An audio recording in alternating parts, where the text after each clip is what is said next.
আজ শ্রাবণ মাসের সোমবার, প্রথম সোমবার। আজ আমাদের ঘরে শিবকে এইভাবে ফুল দিয়ে পুজো করা হয়েছে।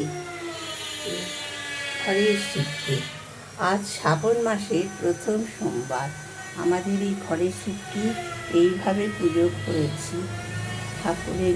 শিবের মাথায় জল ঢেলেছি। তোমাদের যদি ভালো লাগে আমার এই চ্যানেলটাকে সাবস্ক্রাইব করে একটু লাইক করে দিও। আমি আজকে শ্রাবণ মাসের প্রথম সোমবার, আজকে আমার ঘরের ঠাকুরকে এইভাবে সাজানো হয়েছে।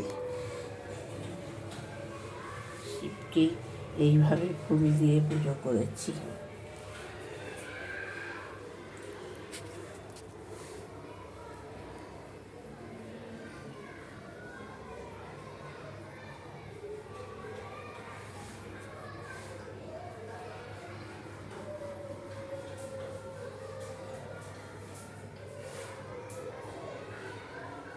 জয় বাবা শিব ঠাকুর, বাবা ভোলেনাথ, বাড়ির সবার মঙ্গল করো, সবার মঙ্গল করো, সবার মঙ্গল করো, সবাইকে সুস্থ শরীরে রেখো।